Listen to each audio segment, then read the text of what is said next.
it. I still like that new jam that we got going on for the intro. We got Bows of Balls in the chat.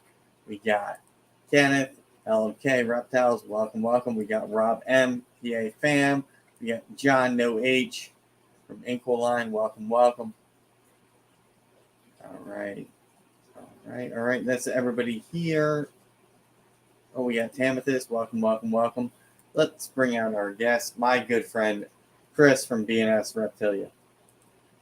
What is up? How goes it, man? It's going. So, give your little bit of elevator pitch. Show off your shirt. Oh, yeah. It's a shirt I'm repping today. Who knows if he'll check in. Give him his free reach around. It's not slacking in the back, right? No, I don't think he is. He's got something back there. What is that? Yeah, we all love you, Chad from the Presence. All right. So, hey, Nicole. What's up, John? All right. So, give us your little, sell us your snakes for the first minute or two of this. My goodness. So much to say. Just enjoying where it's going and how it's been going. Produced a lot of animals this year, a few more firsts, which is nice. Every year I try to produce something different, not so to speak different as in like ball python combo, but different as in a different species, whether it be like a boa or a different colubrid or something like that. So this year we had a couple first timers, and just happy with that, where that went. A lot of inventory, but it's good. It's a good spot. So, aside from ball pythons, what are you working with? I know tonight, given the time of year, you can't really show them since they're probably in brumation. True. We do have we have a lot of pituophis, which are like bull snakes, pine snakes, and gopher snakes. We did albino northerns, regular northern pines. We did bull snakes last year, all kinds of varieties, just like in the ball pythons. There's albino, hypo, white-sided, patternless, and exanthic. So there's a bunch of different. I mean, that's about it though. When you think about it, it's not a ton of morphs compared to like ball pythons. We did some Mexican black kings this year. That was a first, and southern pine snakes. That's about it this year. It was about eight colubrid clutches. So they're all in brumation now. They will be away until about the middle of February. For the people that haven't been to your place in your room, they are to your right in the other part of the basement. Correct. Yeah, they're in a completely separate room than the ball pythons and the boas and all that stuff. They're most of them are like a North American species, so they don't need. They do use heat, but they don't need it like a tropical, or so to speak, like the other species do. So. Yeah, I mean, it's really interesting, and let's since we can't really show them off and talk about them right now, aside from talking about them, you need a different license, right? You have to go through hoops to have some of these species. Yeah, that's definitely one. A few of them, yeah. The the black pines are I forget exactly how it is protected, but you can't travel, you can't sell them across state lines. So the black pines that I've been breeding, and this year hopefully we'll have some Louisiana pine snakes. You can't sell them across state lines, so I can only sell them to people in Pennsylvania. You can go through the fishing game and get the proper permits and the license and all that stuff, and it's not that big of a hassle. I got a buddy that I'm probably going to do it next year because I'll have two species that are in that kind of situation. So for me to sell across state lines, it really opens up the playing field a lot more.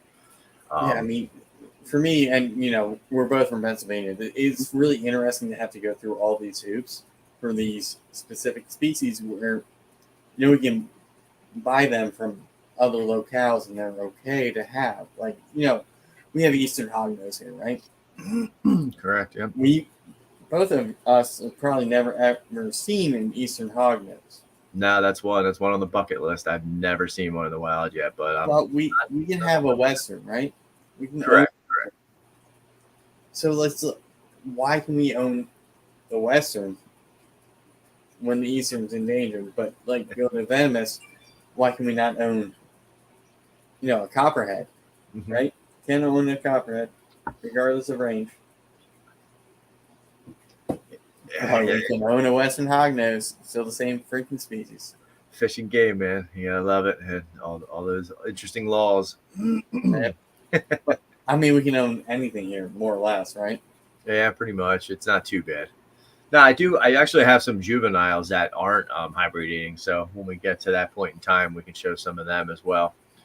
So, all right, cool. Definitely do that. I mean, I just wanted to like do my little bit about Pennsylvania laws, right? Got to get that. Bass acres, you can own anything. I've had a caiman in here. So I mean, it's what's good, Sean? Sean in the chat. We got Nicole. Yeah, fans showing up hardcore. Nice. Jeremy, yeah, I mean, you are. I don't want to say you're my closest breeder, but you're a guy that I can go down to buy rats and snakes from relatively easily. Yeah, absolutely, man. So I have 3 snakes from Chris, I think, at this point. A couple breeders that he grew out of, and a nice leopard spot nose possible heifer pied. She's pretty. Well, nice ringer. We'll figure out what the hell she is later. Oh yeah, plenty of time for that.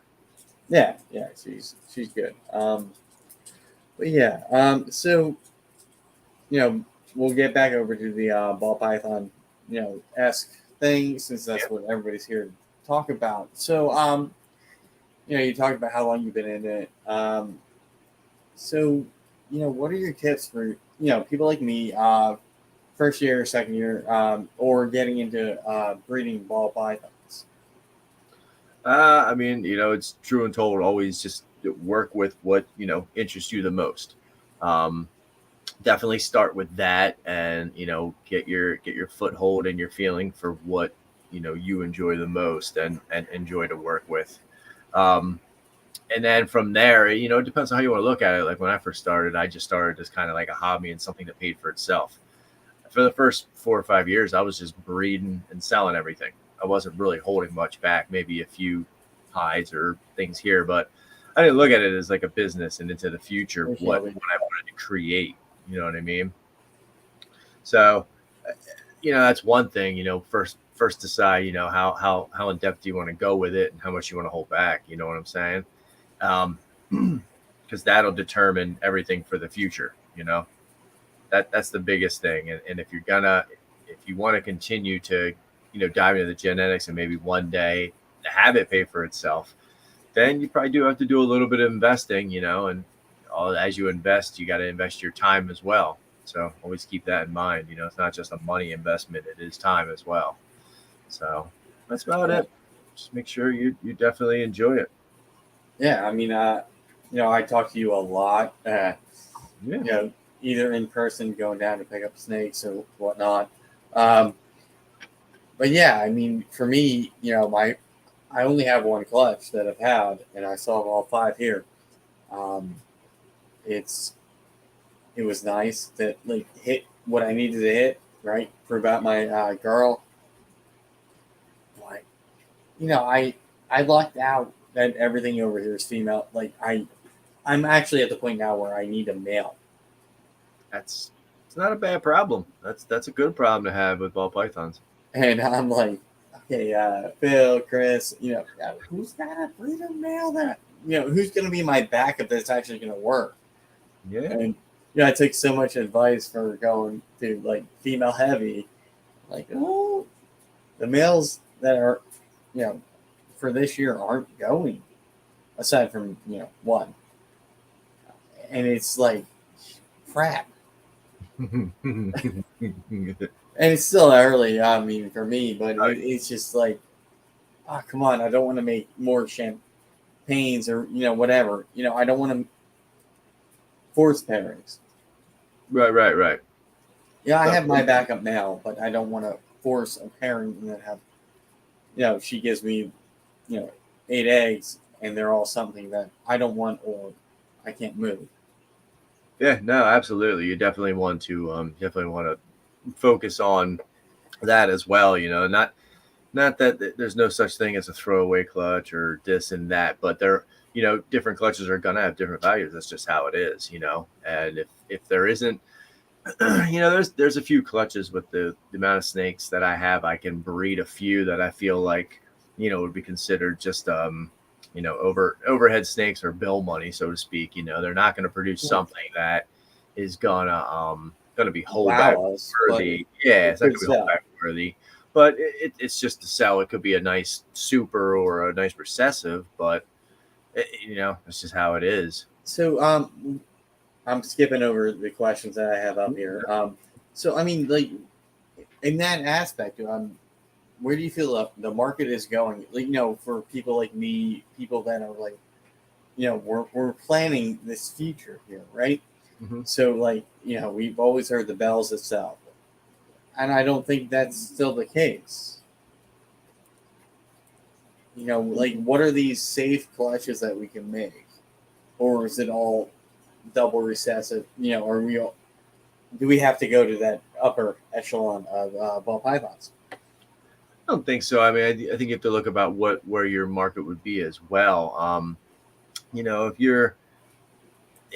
you're looking to be in it for a few years, I definitely think you should continue to build on projects you really enjoy, but just be very selective. You know, I would just be very selective on what you keep and what you want to work. Stay kind of if you have the space. I mean, do what you can with the space. If you have to buy rodents, you got to take that into a matter of fact too, because if your collection's getting bigger, your rodents are going to go up as well.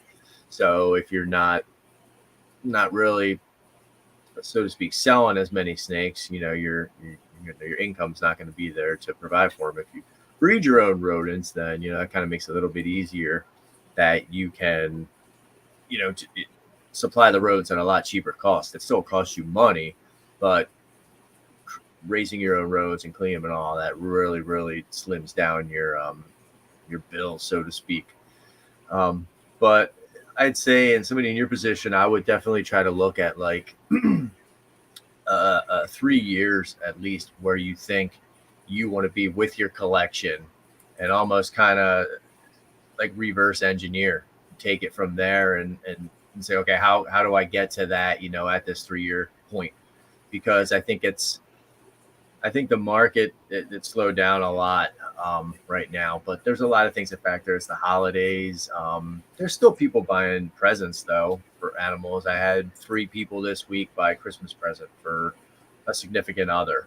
Yeah, So there's still some of that going on, but it's not your $5, $4, $1,200 animals. You know what I mean? I mean, It's it's a lot of your Chris, stuff under like $500. for me, I think that the pandemic that happened, right, and we inflated prices, right? Correct. We inflated prices because stuff was flying off the table. Mhm. And now I think we're back to reality where some people that didn't inflate their prices are still be like, I'm selling. Yeah. They, Yeah. they weren't offloading everything at higher price. Oh, Kabelka hit a Batman. I'm gonna sell everything Batman related, Mhm. or Pompeii and sell everything. Inflate that up to that price. So I think for me, I'm good. Like I'm not concerned that the market sucks. I have my small collection. I have my clutches that I'll hit this year, and you know, it'll be what it is. It'll be to grow me. I'll Yep. sell them for what I think the market is fair. Um, Yeah. And but it's what I feel like a lot of people got into this for like making money and did not make money. Yep. It's definitely going to put the brakes on a lot of people, for sure, for sure. A lot of people they're just getting into it. And like I said, look for that longevity. Don't, you know what I mean? Like picture at least 3 years and then go from there. Just because like what happened with the market, um, I had my first clutch. I didn't really start breeding until 14, but I had babies in 13 from a grab and import female. And right about that time, bananas were still $3,500, $4,000 for an adult breeder, in 2013, 14. And I think right after that, I think like 15 through 17 is when the market was kind of like, I wouldn't say it took crashed or did this or not. It just kind of flattened out.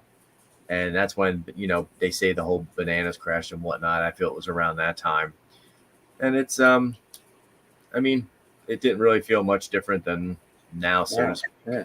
And it's not that bad. So, it just stay with it if it's something you really enjoy, and maybe be a little more selective. And it all depends on your time too. If you have the time to have 30, 40 clutches and you continue to move those animals and don't have a lot left over, continue doing at your pace, do you. Yeah, man. I mean, I agree with that 100%. Like, I keep it small to build up my racks, right? So this cinnamon gets replaced with this cinnamon hat, so on and so forth. So I can keep this, right? Right. I'm not going to be, your sticker breeder. Like, oh crap, Kent's got to sell out of everything because, no, I'm going to keep it. Yeah, we won't let. I'm laughing at the, Cresties. Rob's getting Cresties. Sweet. Good deal. I mean, hey, 4 eggs a year. Heck, hey. You buy into that, it works. Do you?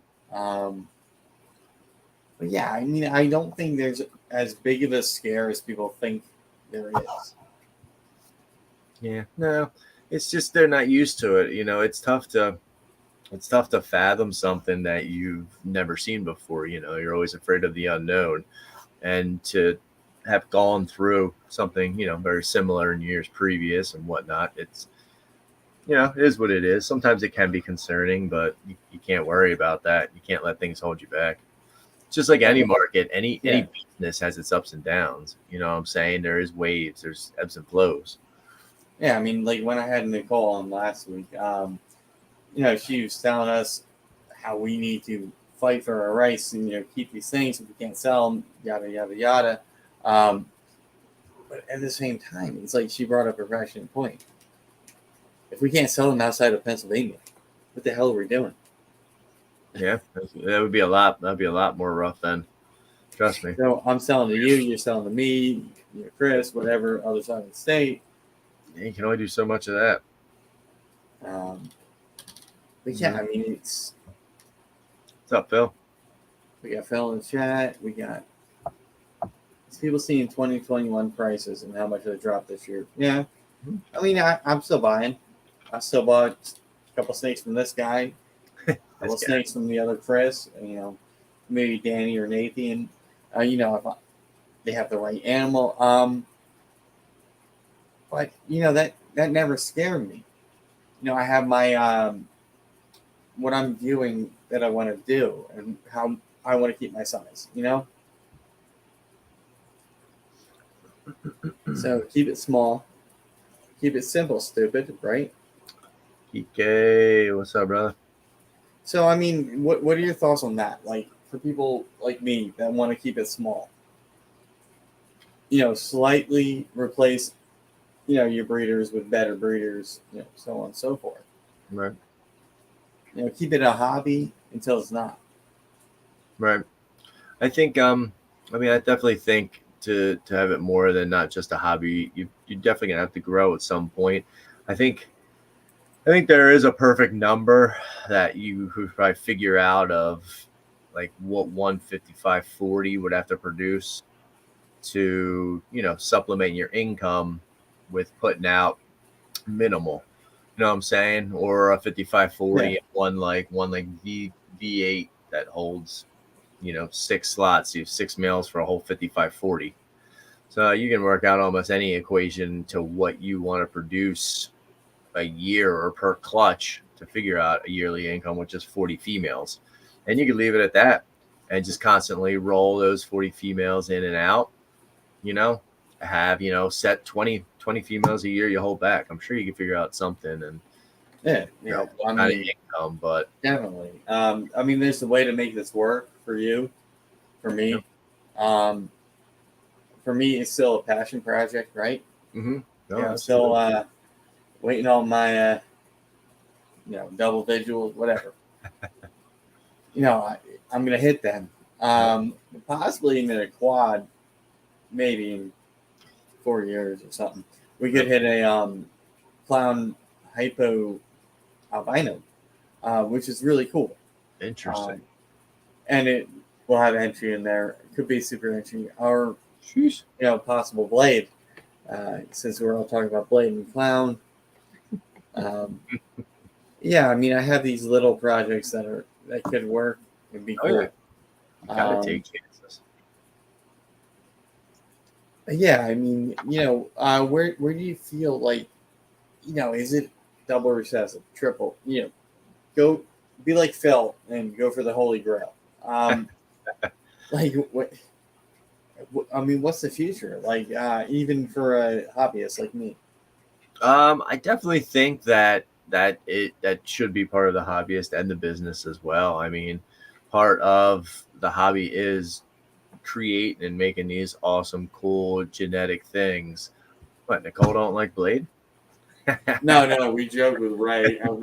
Every clown has Blade. Oh yeah. Yep. Some people it does, man. Hey, to each their own, right? But yeah, I mean, it's like here's a clown. It's got Blade in it. Right. And Ray is the guy that tells us. Oh yeah.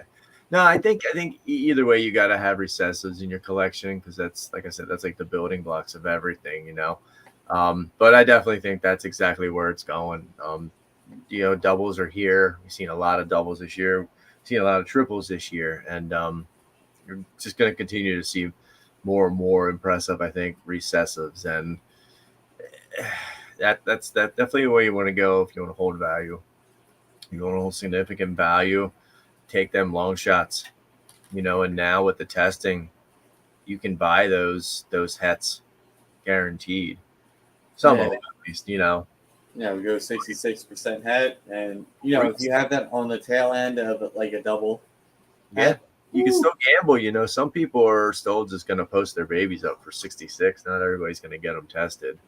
So, I mean, there's a certain point where, you like for me, if I do a double head pause, you can test that.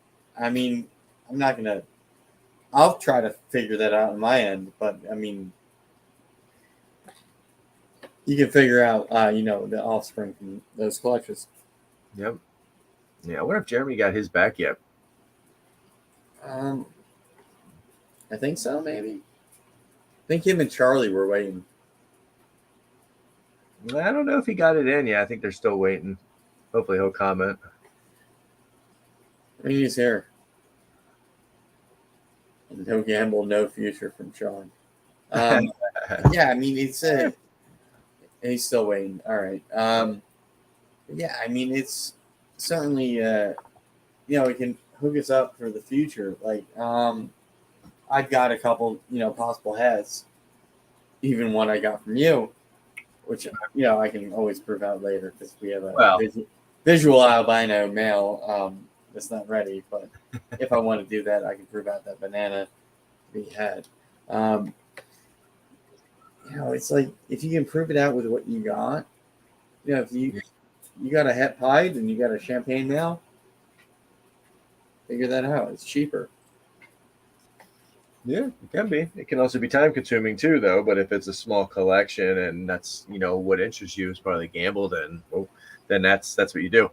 If it's a business aspect and you're looking at it as that point of view that you need to produce this to further something, then it might be worth the money to invest into it. Yeah, I mean, for me, like what I was saying previously was like if you have the double het pass, something else, send that in. If it's just a normal 66%, why? Yeah, why? True. Why waste your time and money? Let me see, where the hell are we at?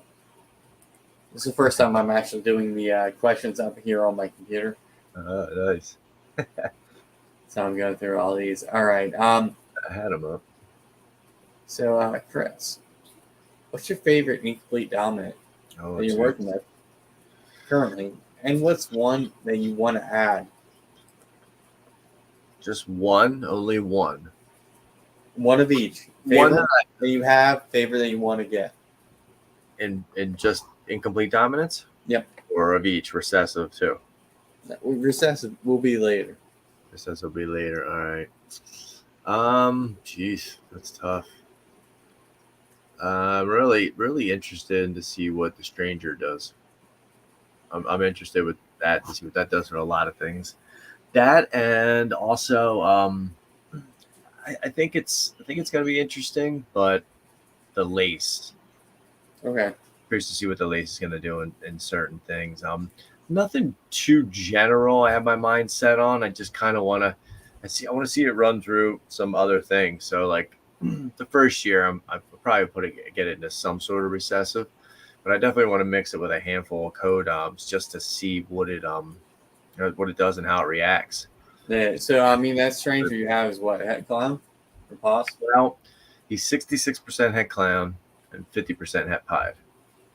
But by the time I send the shed in and get it back, he's already going to be breeding. The females that he needs to go to are going to be building. And you need to find that out possibly. So it's simple. I have the females. He's just going to go to a visual Enchi clown, and he's going to go to a pied female. So we'll see what happens. Roll the dice. I have a couple backups in case he don't like them. So that'll be all right. So that one's pretty exciting. And, yeah, the lace too. And then that was it, right? Incomplete. The co-dominant. Yeah, incomplete co-dominants. That's ones you have, ones you want to add. Yep. One I want to add. Yeah. I got to talk to this guy. Oh, what's Chad got?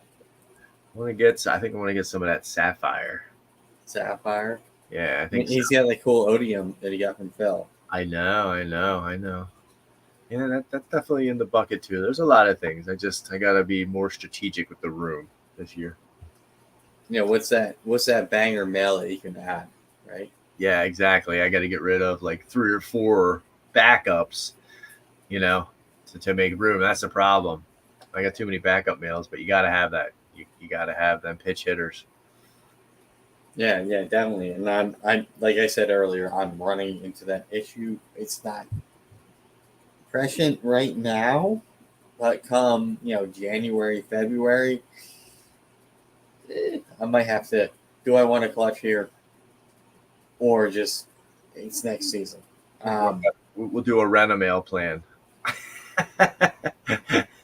Hey, do you want champagne pastel male into your collection? I got you, dude. He's ready to go. Champagne does some fun stuff. I saw something the other day. It was really wild. I forget what it was, but it was pretty neat looking. I mean, it works with most of it. Just he's thrown. Now I'm only basing this off of one clutch, but he threw 4 champagnes, right, out of 5. That's pretty. But he also threw 4 females. Yeah. So I've never got into champagne. That's one thing I never had in my collection. Well, if you ever want one, I have a male that, or a female that will definitely, once she eats, trade you for some rats. I don't know. But yeah, Phil says sapphire is cool.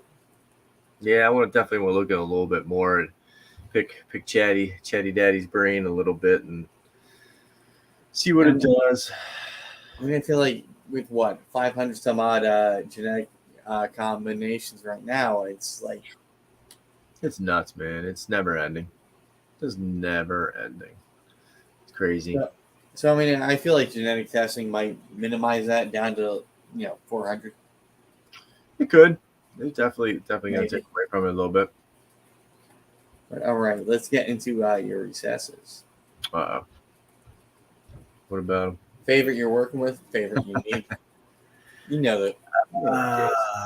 The favorite I'm working with. Single recessive. Or project. What's up, Elaine? Well, I said champagne, and this guy must have just heard me. his ears were ringing. Working with champagne. I'm excited for some tri-stripe stuff. Right. Yeah, I feel like that is like slept on. Yeah, You're working it the right way. yeah. I'm definitely excited to work with that. That's something I look for this year. I hope my female's got the age, but she's right on the cusp. So I'm gonna see if I can fatten her up a little bit and see if I can get something out of her. The thing is, it's tough. I kind of have a male for her, but he's right on the borderline of being of size. But I don't think I want to use her yet for visuals. So I think I'm gonna try to make triple heads with her. Nice. Go for another set of triple heads. I want to put a Desert Ghost hypo male to her. All right. Get some triple heads that way, so that should be interesting. One I want to add. It gets difficult. I know you got a lot of stuff there. Yeah, I think the biggest recessive I want to add is I think puzzle. Okay. I think puzzle I really want to add. I like a lot of other recessives, but I think puzzle is the next step if I make that kind of jump. So for the people in the chat that don't know, what recessives don't you have? Puzzle. Aside from that, sunset, monsoon. I don't have zebra. here you go. Sean wants to see his tri-stripe combos. Yeah, Eric nice says, stuff. "What's up?" Yo, what's up, Eric? I mean, if you will, for the next couple of minutes, let's talk about sunset and monsoon. Like, those are seemingly the biggest. Like, get into it right now. Wars. What do you feel on those? They're all right. I like the sunset more right now. I feel like I haven't seen anything yet with the monsoon that's really made it stand out and pop. I think it definitely has its place, but it's just got to find the right combo and the right things to go with it. I definitely enjoy some of the sunset combos that are coming up now and things working with that. Yeah, definitely sunset over that one. I feel. Yep. Yeah, I mean sunset. Like, I feel like what I've seen is the other recessives, the other codoms that I've seen present in there have sort of taken that, made me like sunset. Yeah. No. Sorry, Stephen and Courtney, you're not here yet, but Jeremy said, I secretly want TSK Xanthic. No, I don't want that brown snake you have over there. But I would love some MJ Xanthic from Canadia. Right? Get your what's that? The only thing it can be called lightning pie, right? Lightning pies, yeah. Only MJ. See if he's got a lightning pie with some Java in it, and then I'm sold. They're pricey though, man. They're like twice the amount of a regular lightning pie. Regular Xanthic. Yeah, like a regular TSK or a regular Jolif or the VPIs. What's his name? Breeds them out in Pittsburgh. Crap, what's that guy's name? He's got a YouTube channel too. It'll come to me. He breeds. I'm sure I know him. He had a clutch of those MJs. Oh, Blind Strike. Yep, right? yep. Man, I wanted that one male he had. Oof. But what are you gonna do? Maybe next year. I'll need some write-offs next year. There we go. See, Sean said it. Yeah. What? That's right. He's got Ultramel bamboo pins or something. Blind Strike does too. Yeah, I talked to him about Ultramel stuff. Okay. Oh, Sean had it. Yeah. Yep. For one in black and white, I would just order a newspaper. Jeremy then's fighting words. Jeremy will get him. That's too funny. I mean, that's funny. Gotta regain my composure. Laughing about that. So, Chris. Yes. what is your like clutch you're gonna have this year that you're gonna be like so happy about messaging all of us that you hit? Well, I usually don't do that either way. But each one's pretty exciting. Um, I don't know if this year, like, trying to think offhand, if nothing really jumps out as me being super excited. I think what would be super exciting. Okay, all right, no, all right, you're right. I'm wrong. If I He grabbed the book. if I caught a clutch of that stranger to the Enchi clown and I hit a stranger Enchi clown, I'd be pretty dang ecstatic. I'll tell you that. That would be pretty killer. That definitely would be even sweeter, And to hit whatchamacallit, stranger pie too. That would be even nuts. Who knows what that even looks like, right? I haven't seen one yet. So I think that would be the most exciting. I mean, it's nothing too crazy, but just looking at that, okay, well, that or a pastel chocolate Enchi hypo clown. I think that would be pretty cool too. So, yeah. Mind you, he had to get out the book. I did. I had to look at my cue cards. the Ultramel Wookiee would be pretty wicked too, but honestly, I don't know if I'd be able to see the Wookiee and Ultramel. Like, I would have to. I hope it would be a nice size clutch so I could determine and look through everything. And I'll definitely have to reach out to somebody to help ID. Yeah. Oh, I mean, that would be wild. I mean, Wookiee and Ultramel. I mean, you could sell that to Jeremy, me, and Chad in a heartbeat, right? I've split it up 3-way. You guys can. We'll fight over that. It's Star Wars themed. That would be pretty cool. I'd like that. So there's a few this year that would be pretty wild. Some are smaller females. They might not go. Some are first time males. You always gotta keep that in mind. So I don't get too overly excited for those things. I just kind of put the cards out and play them as they're dealt, and change up mid swing and do what I got to do to make it happen for the year. So we're ultrasounding tomorrow, so that should be exciting. I'm gonna try to get through like 50 or 60 females. Oh man, it's a work day for me. I'd have driven down with Pie Girls. Yeah, right. Am I doing it right? Yeah, hey, absolutely. I got one girl building. I just palpated her tonight. She's building, so I know they're cycling. It's just a matter of what's going on inside. I just did my first pairing last week. So all right, so you're I'm about a month behind me. Yeah, I usually start the end of October, beginning of November. I usually start, but I've been a little bit behind this year.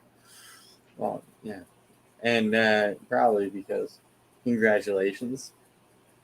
Ah, yes, the little man. Second baby. Yeah, another little boy, 2 boys now. Yeah, between him and the all the inventory we have with babies and that baby and all the rat babies, it's a lot of babies. Yeah, I've been cleaning up a lot of poop lately. It's getting tired of it. And then, well, congratulations. Thank you on your newborn. And I'm sorry that you have to deal with all these rat shits and whatnot. But we all deal with that. With all the what? All the rat poop. And oh yeah, all the poop in general, man. Between the babies, snakes. And I filled up 3 trash bags today. This is my small size. Sweet, Phil got an ovulation already. Wow, that's early or early or late. What would you think? If he's pairing all year, it don't matter. I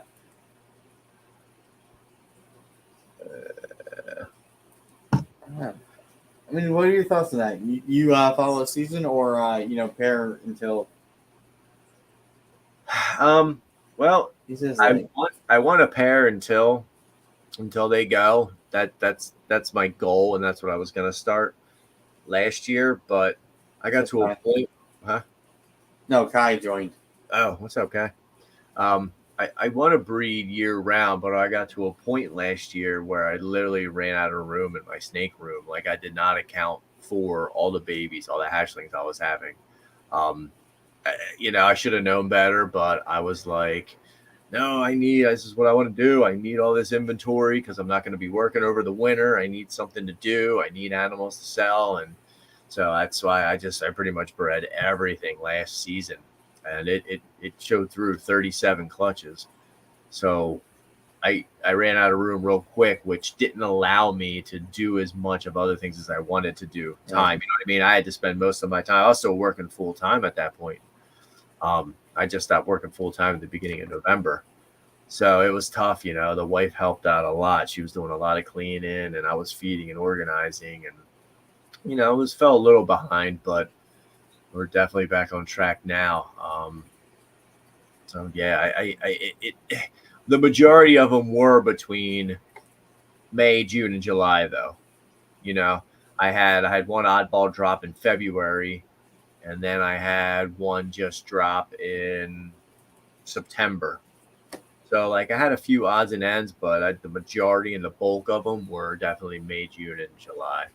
Yeah, and now I got 2 of them that went for Chris this past year, and hopefully that they'll go for me, and yeah. I'll have to message you, send you the when they dropped and whatnot. I think I still have like their ovulation dates and when they dropped and all that stuff. I think when we talked, it was around May. Yeah. And I think they laid like 5 eggs. If I send it to you in your DM, at least you'll have it, there. Yeah. Well, I know that the banana laid 5 freaking bananas from when we talked, when you like, hey, take her home. Yeah. Yep. So no secrets. She gonna I say what's secrets? Give me 6 bananas with. Hey, you never know. Hell yeah. I'm pretty sure she was the one that gave me 5. They were 5, but all 5 eggs. She gave me 5 eggs, and they were all bananas. Yeah, what's good, Zach? 2 males and 3 females, I think. I mean, we were looking for I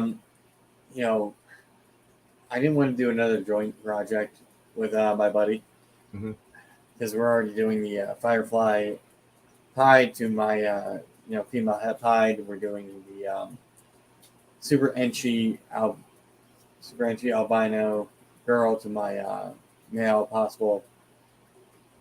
clown, possible blade, possible hypo, and that's a lot of projects. And the enchy puma, or not enchy, ivory puma, whatever thing I'm doing with your girl here. Cool. And I'm like, I've gotten a better thing out of this banana? Yeah. Okay. But I don't want normals. So. Yeah, right.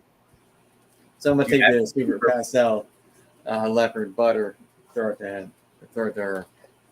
No. There you go. Leopard always looks good in banana. Leopard butter stripe. Yeah. I mean, possibly could have done a leopard blade something or other. Leopard blade banana. I think that was the other male. Huh. And I don't want normals. Yeah. No. As much as you don't want normal, well, I don't know. Do you plan on doing shows in the future? At some point, maybe. If we still have that table, I don't think we do. Right. But if we still have that table, and I can weasel my way in there, yeah, maybe. Yeah, no, it's definitely nice. No, I mean, you got plenty of people. I'm on plenty of rosters that you can always get extra tables, and you can always piggyback off like that. For Gettysburg, Nathan gets all the tables, and I just use one of his. So you can piggyback off of other people that have tables. You going to bed, bud? No. No. Okay. Hi. Sit down. No, you want to say hi? Yeah. Yeah. There you go. You gonna say hi? Say hey. What's up, guys? That's Ken. Hi. You met me a couple months ago at the picnic in July. You saw him at the picnic. Are you going to bed? No. No, not yet. Okay. Yeah. I mean. Oh, you're gonna get some ice cream. Yeah. What's ice cream? Oh, you always want ice cream, don't you? You gotta go talk to mommy. Daddy's busy. Okay. Love you. Come see me when you're ready for bed, okay? Go get your ice cream. Or did you already eat it? All right, we're all good. Sorry about that. No, it's fine. Can't be worse than the first time I came to your house.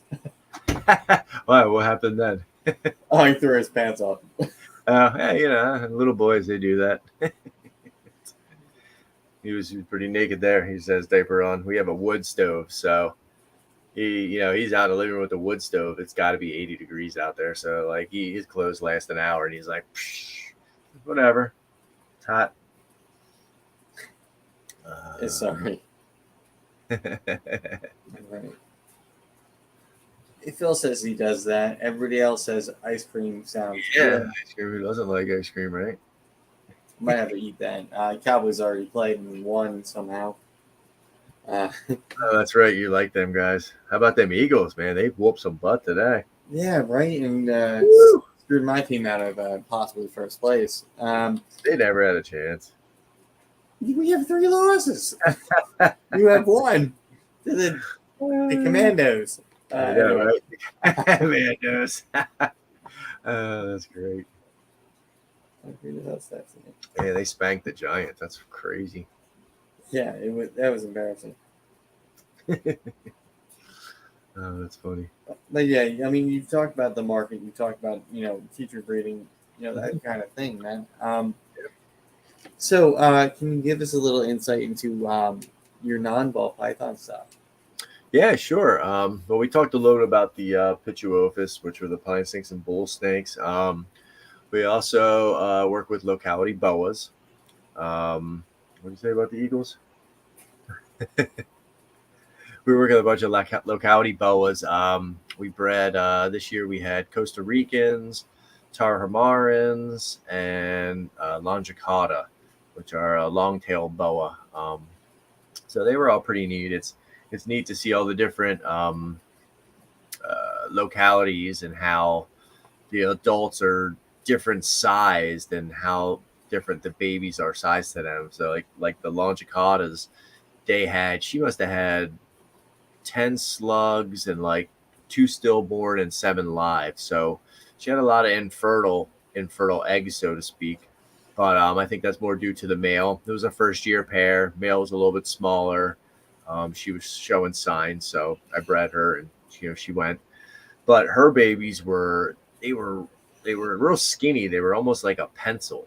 So depending on the locality of where they're from, their prey, maybe they're lots of smaller lizards or rodents were very plentiful where they were at, but just smaller ones. And then compared to like the Tarahumara mountain boas, their baby, she only had, would she have 7? Yeah, she had 7 or 9. 9 it was actually, and they were big. They were like big, robust babies. So it's funny, being born in that different locality, they were, designed to prey on bigger items and maybe not eat quite as often as the other little boas. Same thing with the Costa Ricans. They were, she was a bigger, older female, so she had more babies, but they were big. They were big and substantial, like the Tarahmarans. And I guess that, all that benefits them out in the wild, just how they've adapted to their environment, evolution.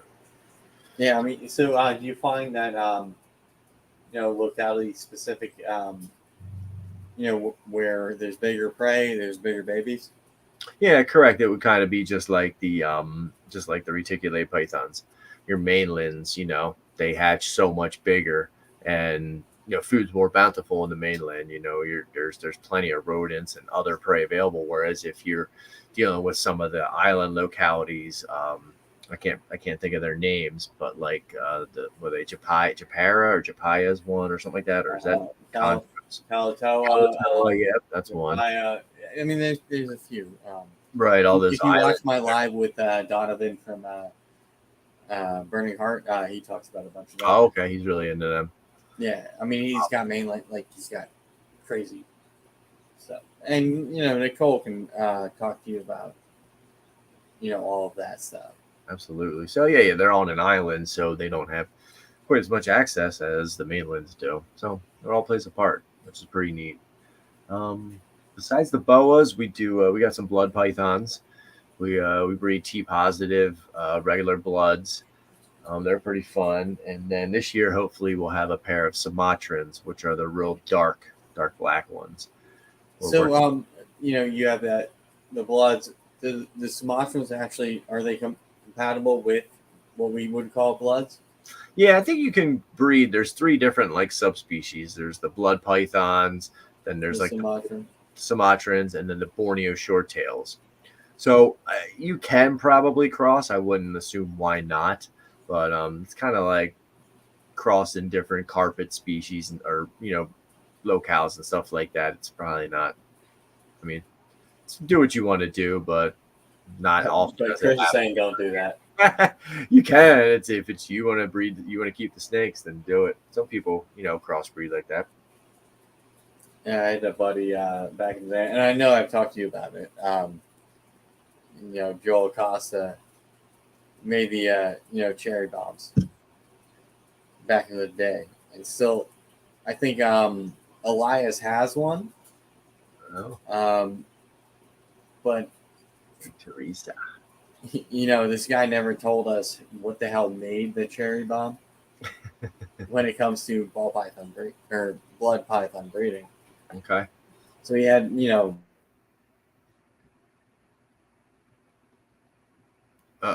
one out. Oh, you're good now. We can hear you. But yeah, Joel had some crazy stuff back in the day, 15 years ago or so, where we were like, what the hell is he making and how? Yeah, the bloods are cool. I think I want to get a pair of Borneos eventually in the future, so that way I have all 3. And just keep it as that. Just keep it as maybe a pair or a trio of each. I enjoy working with them. They're pretty fun. Plus, they eat all your big rats. So yeah, between them and then I also have the other boas I have besides those smaller dwarf localities. I have an Argentine T positive Argentine female I'm growing up. So they can get fairly large. I have her growing up for future, and then we also have a trio of Dumerals boas. The one female is pretty big from that. She's probably about 7 or 8 foot. She eats all the extra breeder rats and guinea pigs. Yeah, man. And we have a pair of Nicaraguan boas too, which took the year off last year. So hopefully she'll breed this year. And 2 years ago, was it? She gave me 22 babies. So, yeah, I was debating on whether moving away from the project, but I think I might try to breed her one more time next year and then just move on. It sounds like a disease. Oh, Antaresia, it does. Yeah, it feels. I do like spotted, that class of, pythons. The Antaresia, yeah, they're pretty neat. Like I could see my son getting some when he gets older. His little project in his room. You can mess with them. What's that? Spotted, Children's, and Stimsons. Stimsons, yep. And they say relatively small. Oh yeah, very small. I think they're easier to handle and breed than let's say like rosy boas or sand boas or some of the other smaller pygmies as well. Oh yeah.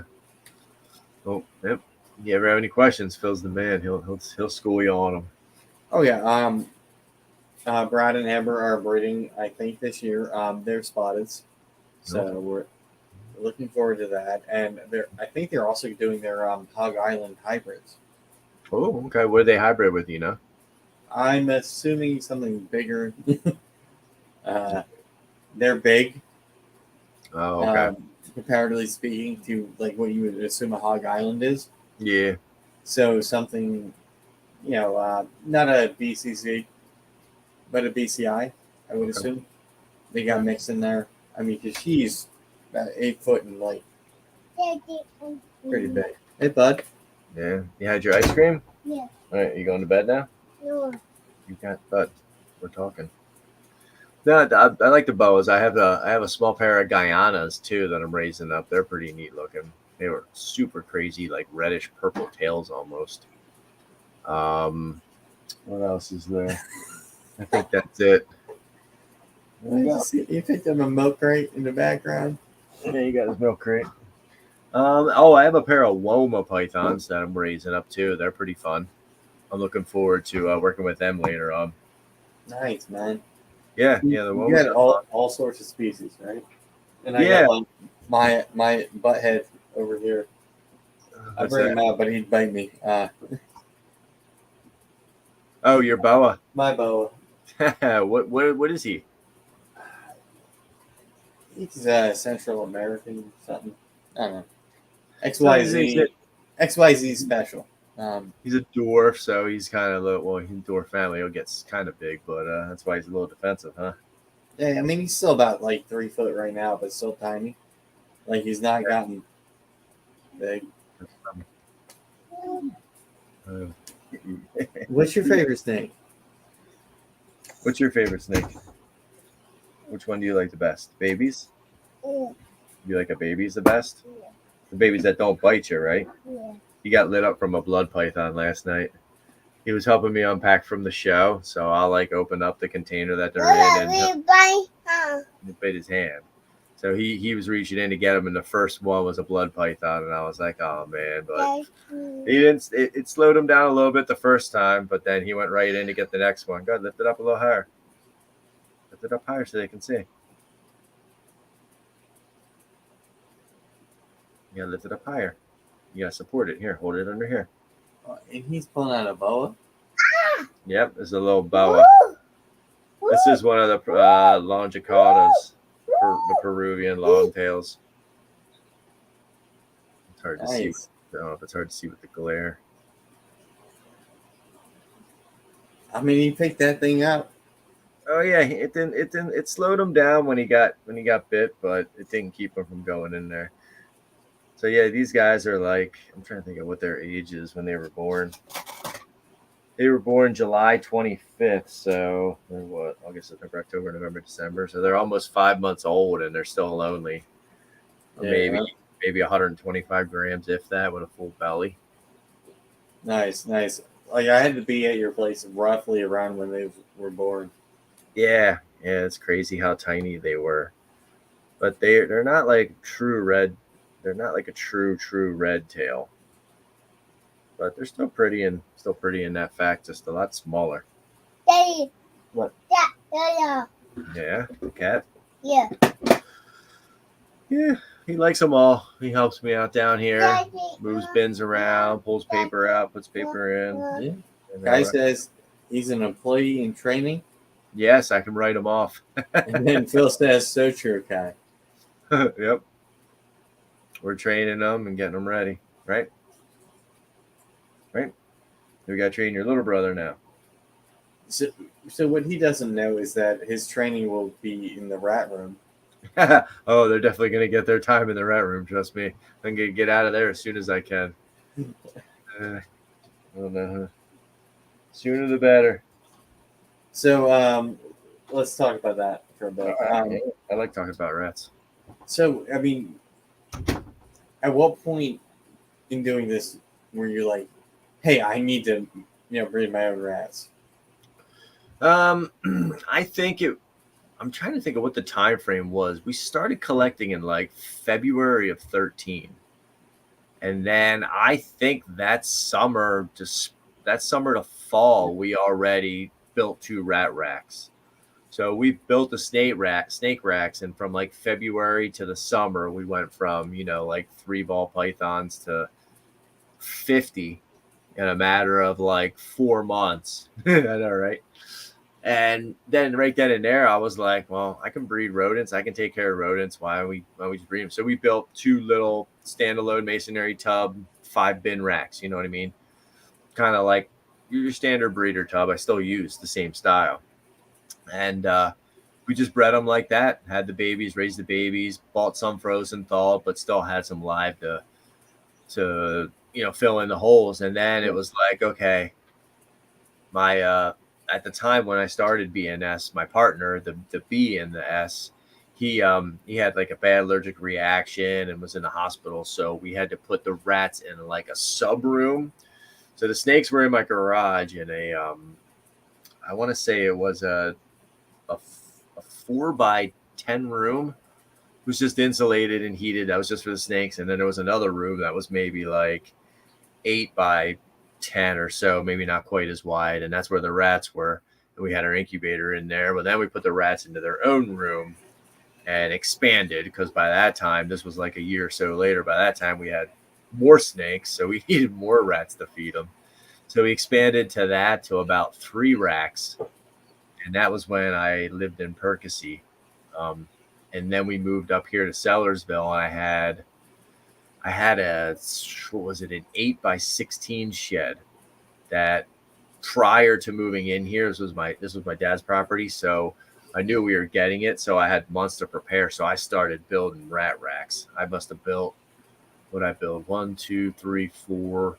I built like 5 breeding rat racks with the regular masonry tubs. And then I built 4 maternity racks, because now I pull all the moms and babies over into their own tub and let them raise them in the maternity style. So this might lead into Phil's question. Do you keep the male in the tub, or do you cycle the male around through all the females? Right now I run 5, 10, 15, 20. Right now I run 64 and 25. Right now I run 89 breeder tubs. So I have 89 males. I have a male in every breeder tub with 4 to 5 females. Jeez, I just have males of 3 in 4 tubs. Yeah, so I have roughly about 90 males, and then times that by 4. So I have like 360 to 475 females. So every time a female's either pregnant or drops a litter, they go into maternity tub. So every week I pull like 30 to 35 pregnant moms or moms with babies. So do you find as you've gotten bigger, that is the route to go? The maternity tubs? As you've gotten bigger into your rat breeding? Oh, yeah, absolutely. Yeah, you keep track of everything so much better.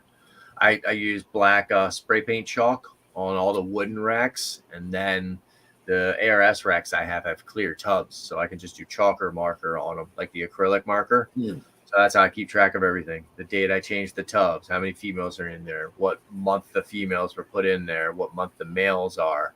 And then as the moms get pulled, that's how I keep track of how old the mom is. So if she was an August mom, she goes with the number 8, and she just goes through the cycle, and every 9 to 12 months she gets cycled out and fresh moms come in.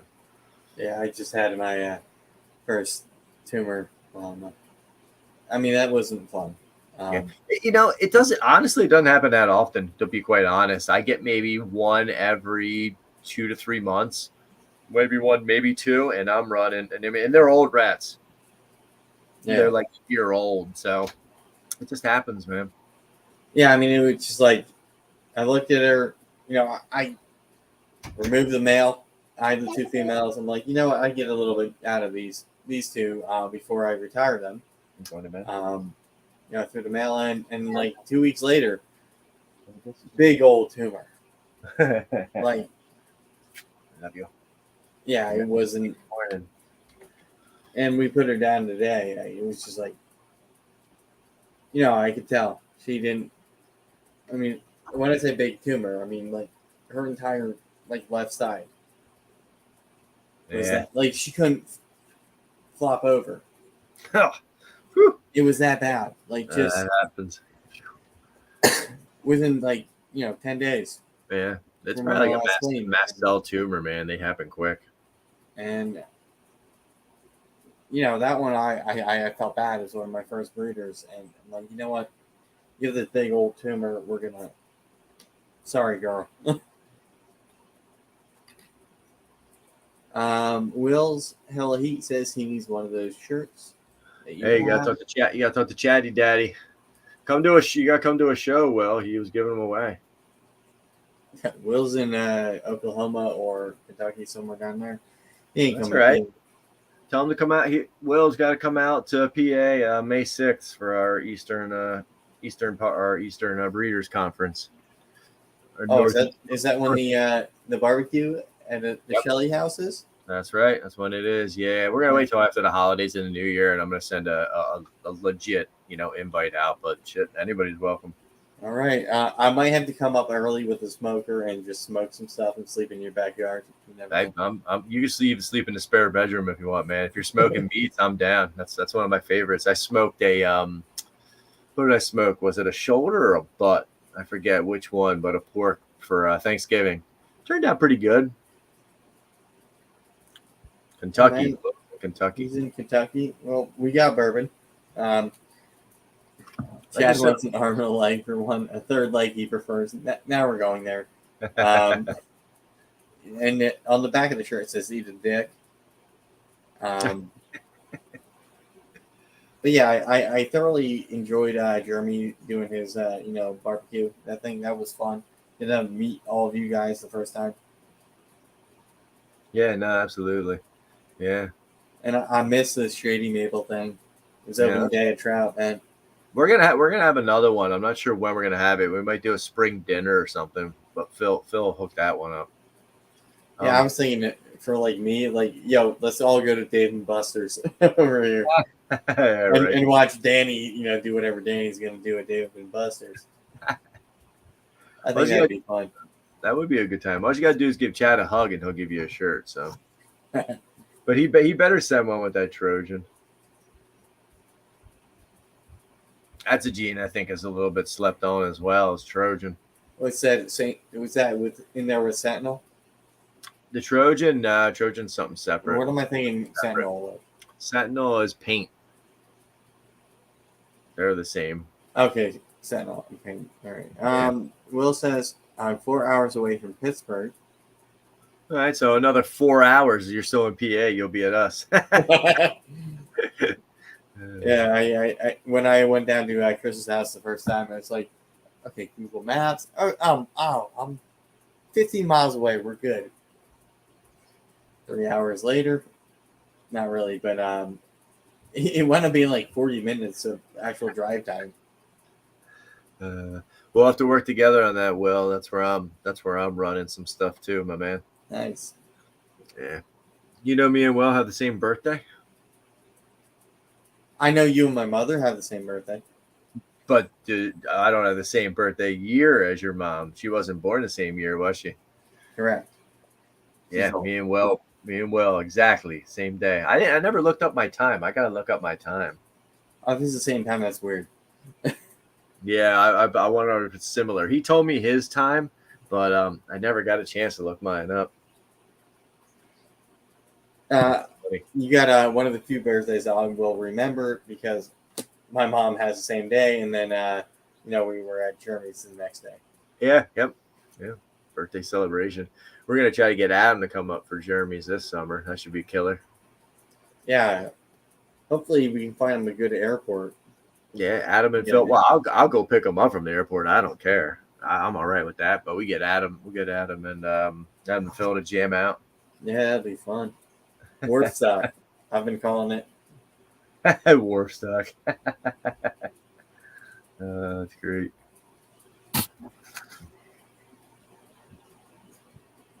But yeah, man, I still think I have questions. There's still some on the list. Yeah, right? What's your holdback strategy? Oh, geez. Well, everything, right? Yeah. No, you can't. I try to keep it at like 20 to 30%. And then the following season, when I start hatching new stuff, I try to trim it down to like 15. So that's kind of where I go. Like this year, I'll probably hold back 20, 25. But I'll probably sell 5 of last year's holdbacks just because I realized. So you're doing hold on. Yeah, start practicing from Phil. So yeah, you have your stuff you produced last year. This year, if you hit it better, you're gonna sell off.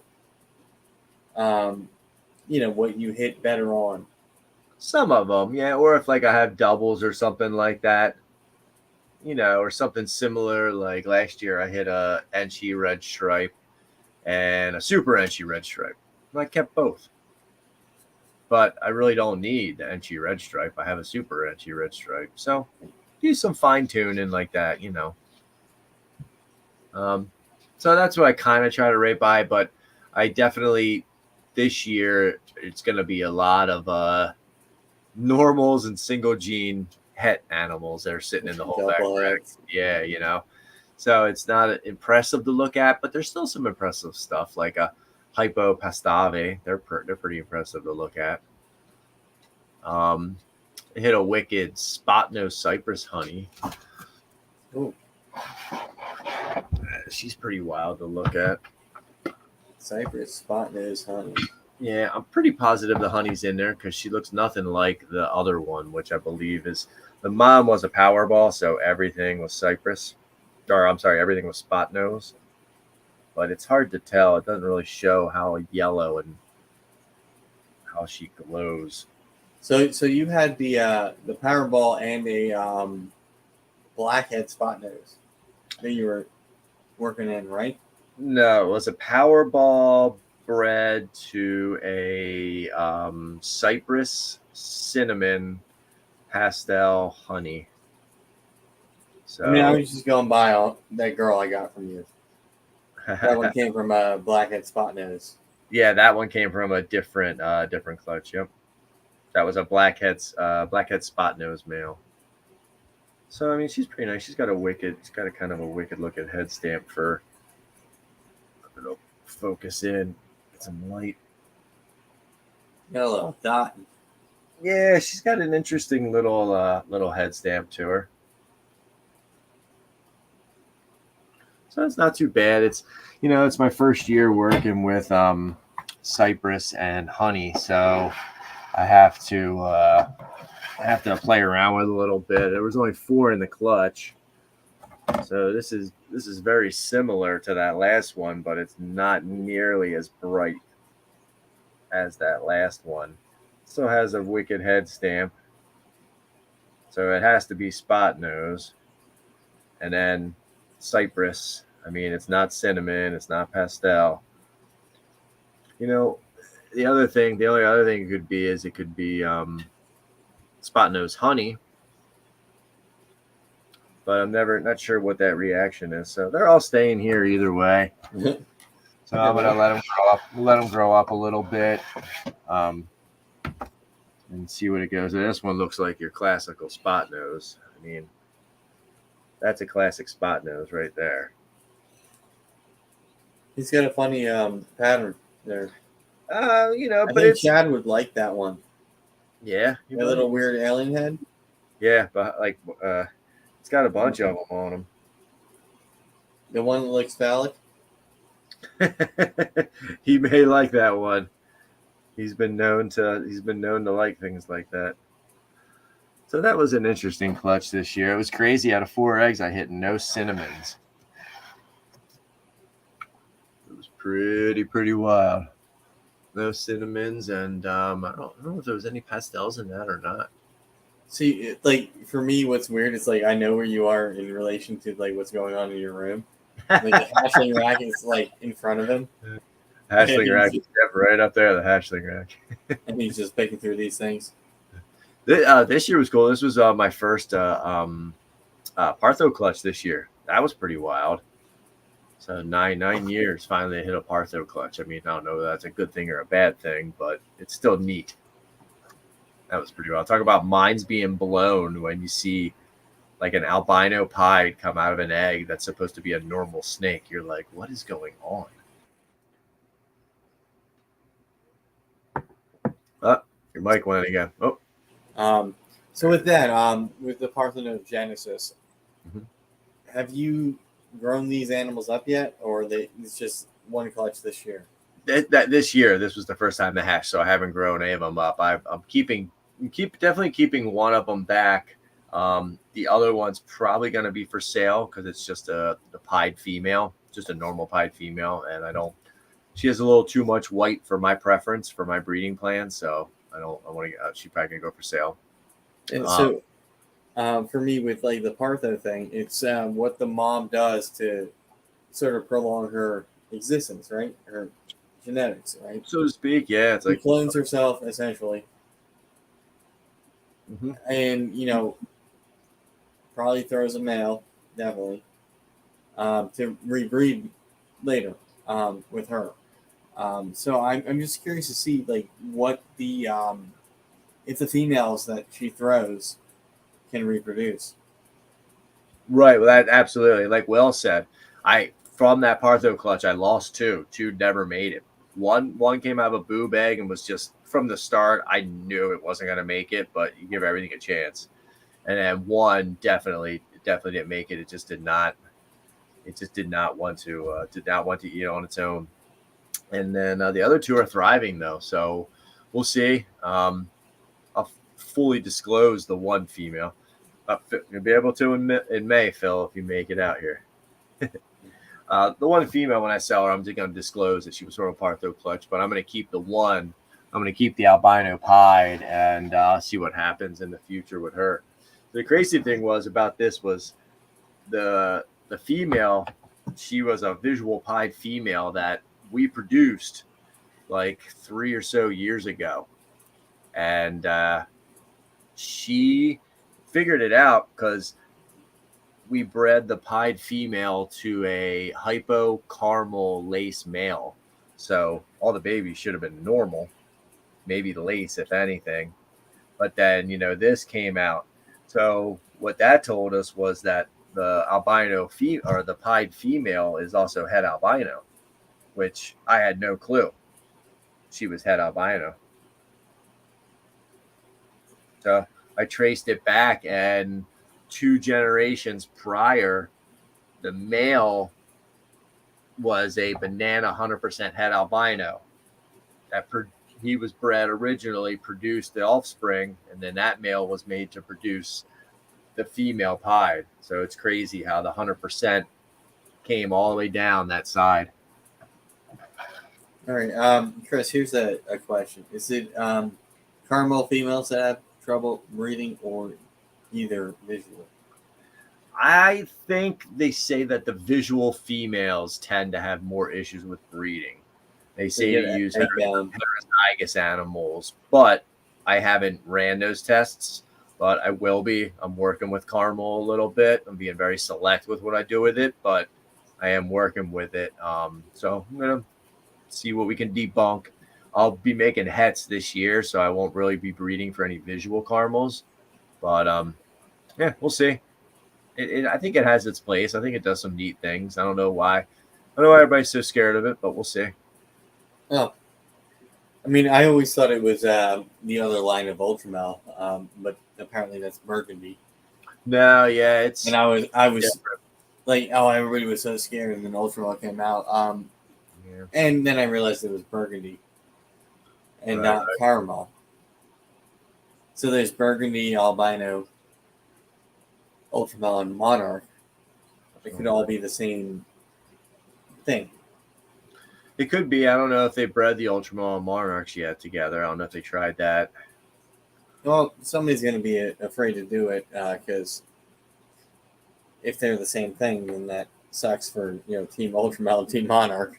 Yes and no. I think they're going to be different because they look different, I think, as adults. They do have a slightly different coloration, I think, to them. Could it be an allelic thing? That's where I'm leaning. Now, I only work with Ultramel and only look into Ultramel. Mm-hmm. But there are 2 lines. Like I talked to Dr. Hannah about it. There are 2 lines of Ultramel. Yeah, yep. Or, well, I guess 3. There's one 3, side, yeah. One side. Will says Monarch and Ultramel aren't compatible. Okay, so somebody bred them. Or Will just has Monarch. I don't know. I don't think Will has any Monarch stuff. I mean, I'm interested to see because there's always, they're very similar looking. Mm-hmm. I'm interested to see if they are, allelic. Right. Much like Enhancer and DG. Right, yeah. I want to get some Enhancer stuff. That's one I want to work on, too. I want to keep it separate from my DG, but I definitely want to get some Enhancer stuff. Oh, he said Herman made double hats. Herman? Oh, okay. Huh. Weird. I mean, it's like making a lavender albino. I guess in that essence. It only works with albinism. Interesting. Nice. Well,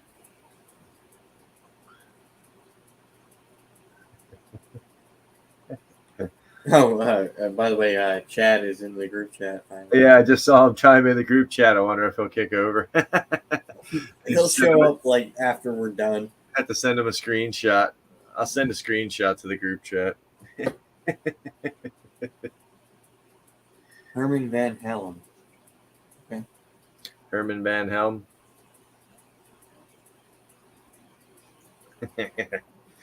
Yeah, he's like you say, somebody over in Germany, which is nice. There was also like there was a Burgone albino back in the day floating around, like Burgone. It looked just like the monarch and stuff like that. Maybe that was the There he Burgundy. is. It's about time. I was just gonna send you a picture. He knew. He actually caught one. That's too funny. Chatty daddy. No, but I mean, I get what Phil's saying. What's that? You know, Justin put out a video today. Oh, don't go DG into like albinism. Is that what he did? Or yesterday. I don't know. I mean, I feel like he's Justin's gonna do his thing. He's gonna do his thing, and we're gonna copy. Doing lemon or DG if I kind of mess up. But where we don't copy, Right there. I'll proceed. Yeah. Edward the trash talker. Who's Welcome. I don't know who you are, but welcome. that? Yeah. Who's on at 8? He says he's on at 8. Oh, okay. Sweet. I mean, we'll keep going since Jeremy's not live. Yeah. Let's see. I still got questions. We talk about genetic testing. We talk about your market. Chris, where do you see yourself in 5 years? Ooh, in 5 years. Kid number 3? You never know. You never know. That's a possibility. It depends. I will need an army to take care of these animals at some point in time, right? I definitely I see us possibly maybe expanding one more time before then, but I'm not sure yet. I still have another whole half of a basement I could take up. Right now I'm in an 11 by 11 room with a like 10 by 3 quarantine room, and I could close the one side of my quarantine room and put a door on the other side to access the other room. So I could manipulate things, and then I could work with I don't know what that other room is, maybe like 12 by 15. So Chris has the room. If we were looking at right now, if I was in there with him, we would be cramped. In this room we would be, yeah, just because of all the freaking babies. If I didn't have all these babies stacked on tables and different odd things, we wouldn't be that bad. And you know, he's looking at the hatchling rack on the which I thought, oh, your mic cut out again. And his left is another like room. Yeah, here there's 104 hatchlings here, and silly. I thought that was going to be enough. But that's nice. This room could be the colubrid room then. I have windows. I could open the windows or crack them in the wintertime. I wouldn't have to cool them down. I could just leave them in here. I could warm it up. I wouldn't have to move them out of their cages every year. So we'll see. I already have the ideas floating. I just got to figure out what the wife needs to do with all her stuff in the basement. There's the room. I was there. I told her. Hey, but if it's paying the bills, I think she can handle it. Definitely. Keeps me from working for the man, then it's a good thing. So, after the winter, are you going to go back to working for the man? I don't know. They want me to come back in the beginning of March.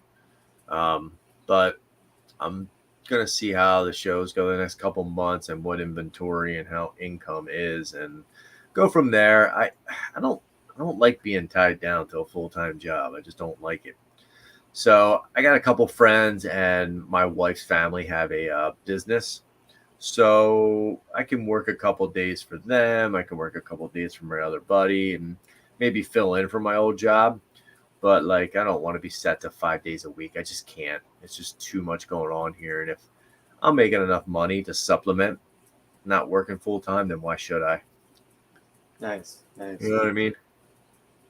Because the rats, they, going. I went from that, like we discussed. I had an 8 by 16 shed, and that was feeding the collection and selling some. And then I said, I got to make up some more income, so that's where we went to a 10 by 20 shed. So that's what we're in now. So it makes a little bit of income, but I can do more. We can do more. I think I can put a couple more racks in there somehow on wheels and move them around. I don't know. I mean, it's lying through the walls. I need another ASF racks on top of everything. I don't know. another 60 breeder tubs, and then I'll be set. I'm running out of pups and weans, man. See, that's crazy. You saying you're running out of stuff. I'm like, I've gotten stuff from you, and I'm still running out of stuff here. Yeah, but you're not feeding 225 snakes a week. I'm not. I'm growing them up to go into the freezer or into the snake rack. But yeah, I mean, I think if you are serious about this and getting into breeding snakes, reptiles, whatever, if they need a food source, you should have it on hand. Mm-hmm. It definitely makes it more convenient, man, especially when you have 200 babies and they all don't want a small rat fuzzy. You got to try an ASF, or you got to try this, or you got to assist, or you got to try a mouse. When you have all these different options, it really, really, really, really makes it a little bit easier, so to speak. I mean, I don't need to worry about my lizards. There are dubia roaches right there. It's great. Just throw them in. They're going to propagate and eat whatever vegetables I eat here. So, having my rats here, and I might have to cycle your guys out soon since they've been here so long.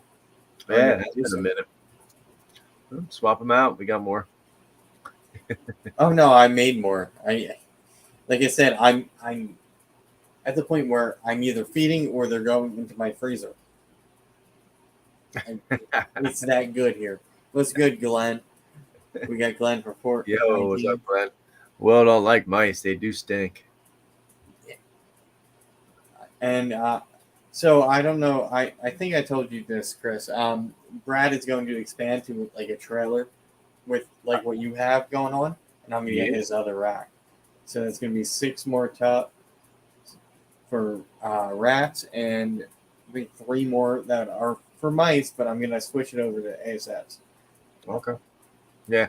I run 2 small kinds of ASFs, but my old rat shed this hopefully by spring I want to get mice and ASFs in there just to produce other types of animals. Just to have tinies.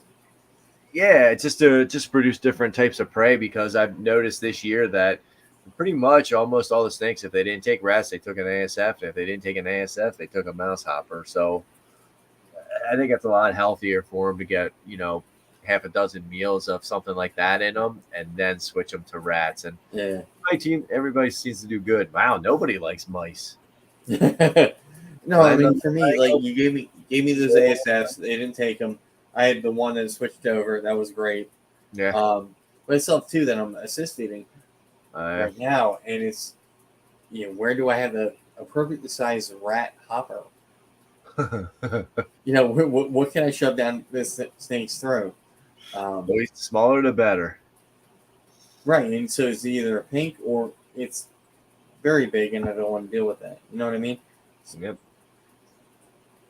But fingers crossed next time they'll eat on their own. The ones about to shed, so I'm happy.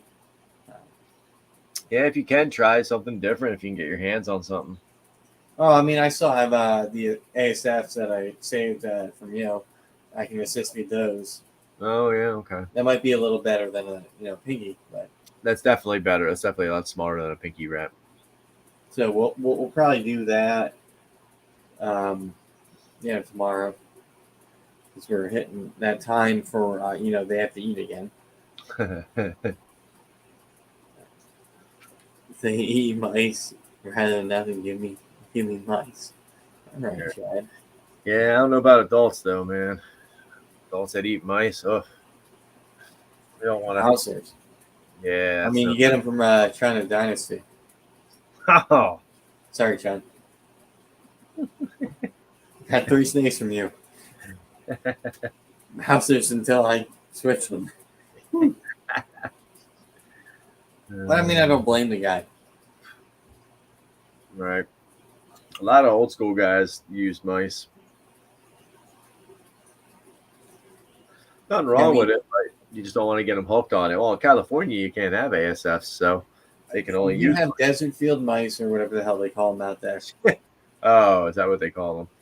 Yeah, they have them, but they don't. Desert. No, I mean, I like dealing with rats because it's easy. I've gotten most of my stuff on them, and they're readily available. Yeah, you definitely can get hold of rats a lot easier than the others. Heck, if I need a blue one, I can go to you. If they're Oh pretty. yeah, dude, we got blues, we got dumbos, we got albinos. Oh man, all kinds of ones with the spots on their nose, Siamese. We got ones that are like fluffy like a teddy bear. We got those ones. All right, I might have to trade you, because some of those. What's up, Shane? What's weird is like I think everything is Dumbo. Like I think I got rid of my Rex stuff for the most part.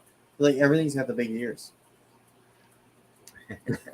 Yeah, they're fun. They're the big ear ones. They're goofy looking. Moon over Miami.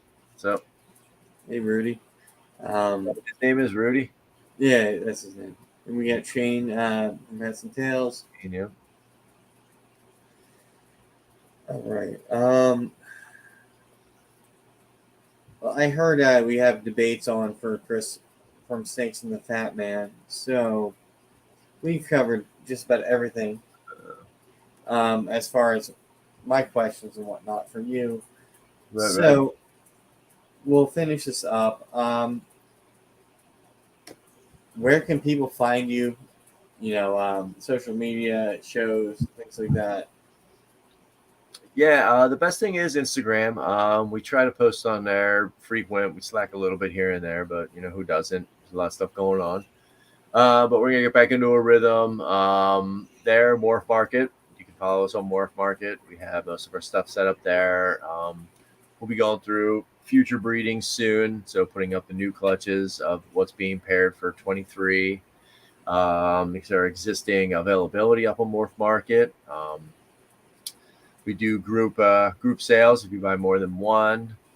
Yeah, all that stuff. So I think local shows, definitely. We're going to be doing some more shows. So in PA, Eastern PA, we're going to be doing, I'm trying to think, we might get down to Harvard of Grace show. That's not PA. Come on now. Well, all right. We're doing, let's the Northeast tri-state area. Let's do that. So, yeah, maybe look into some. I heard White Plains, New York is coming back. That was always a cool show. I'd like to get on board on that. That's a little bit of a hike, but it's a good event. While we're at it, what's your thought on Scranton announcing they're going to do a show Tiddling Weekend, March 18th? It's the same weekend as Gettysburg, or not Gettysburg. Yeah, Gettysburg. That's what we talked about in the chat. Yeah, it's like what the hell, right? I already have a table for Gettysburg. I wanted to do the Scranton show. I'd like to, but that's no sense. It's closer, easier, Eastern Corridor. Yeah, so we'll see. I don't know. I was just at Lebanon, right? Lebanon yesterday, and it was I'd say a third of the size of the Oak show, but they had 6 islands of 16 tables per island. So they had a very fair amount of tables there. And the tables were cheap. Tables were cheaper than Oaks, but it was a smaller venue. They didn't have quite as much foot traffic as Oaks did. So I think the promoters need to do a little bit more on their part to make that show a little better. I mean, like when I've been to Oaks lately, only that one time, in the past couple of years, they had a lot of space. Yeah, like you go get lost and not see any tables really. So I mean, I feel like if we put our effort to fill up that Oak show, that whole space, like there was a whole, that room that was. There's a good quarter of that space open. Yeah, absolutely. They could definitely put more in there. I mean, if we want to do NARBC, you could have your vendors like you, myself, our local guys, and have the big names also there. That'd be nice. I've been trying to get Nathan to do something like that, put our heads together or do something like that, a nice big Eastern show. Because Hamburg is a shit show. It's a shame it gets the traffic and the vendors. Well, half the vendors are shit. It's a shame it gets the traffic that it gets through there. It's just Because we can go to Cabela's and get guns at the same time. I guess, but then we should have a nice big, like you said, NRBC or a Show Me Snakes or something big, and we got to have Jeremy and you guys that got your podcast pull some weight with some of these big well-known breeders you guys have on, and fly them out, get them to come out for a couple shows, man. You get like a Cusco at a show or somebody. Yeah, I feel that. I mean, occasionally we'll have like Aussie come up to, a Southern PA show, and that's cool. But, yeah, and I wish those guys did more of that because that's good for the local shows. You'll see them at the big shows, but if they could make surprise, like if you're in that state, if they have some smaller shows in their state come around, it's good. It's good morale. I remember in 2014, I met Barcheck up at White Plains, New York. I'll never forget that day. Like, some people might not like him, but he's a cool guy, and to meet him and feel his energy and fanboy on him back in 14, that was awesome. That's back there on Snake Bites and that thing. Yeah. US YouTube things. Look, I got a picture right up there on my wall in the snake room of me and him up at White Plains. It was cool. That was like one of the last shows he vended at. But yeah. But I definitely agree with you, Chris, on that.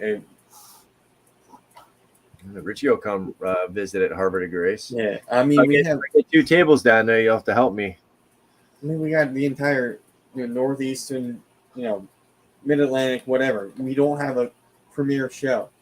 You got Daytona, nope. You got Arlington, you got Tinley, and Schaumburg. Yeah. You got Pomona. Like, where is our? There's breeders here. Let's do it. Northeastern, yep. Yeah, I agree. All right, so you see yourself in 5 years hosting that show. All right. Yeah, we'll bang heads with Nathan. We'll get something together. Get everybody piping. He can brand it. All right. He's got the advertising ability, so we could. He definitely can work it. I mean, I feel like we have big breeder name ability here to be able to do that, and this is something I've been mentioning as we have so many tiny shows. Oaks is usually packed, but it's in Philly. Yes, you're correct. Yeah. All right. My last question. Any final words you want to say to the audience? Just stay true, stay with it. Just keep pushing the fight. Just keep pushing.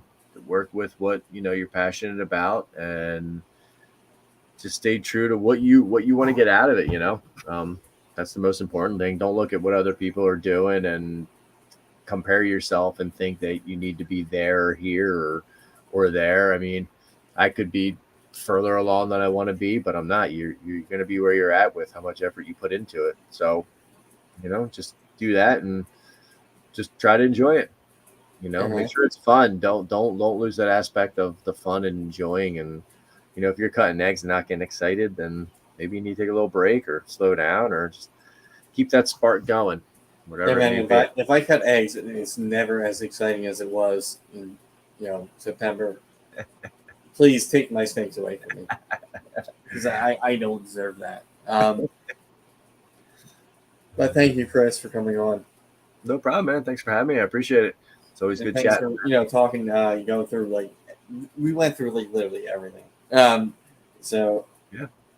I assume we have the Snakes and the Fat Man, debates going on. So please go over, check those out. Go vote for whoever you think the lamest person is on there. My opinion is Pat from Dragon Soul, but anyway. I wanted to see where the vote button was for the assistants. How do you vote for them?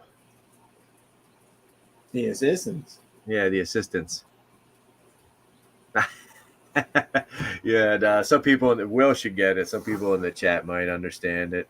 Yeah, well, all right. We're gonna hit this button and we're gonna go backstage. So Sounds peace good. out, y'all. Thanks for All right, tuning in. thanks, Check me everybody. out next week. I got Mike from Herp Collectors on, and that's gonna be our Mike. last Sunday Snake Chat show.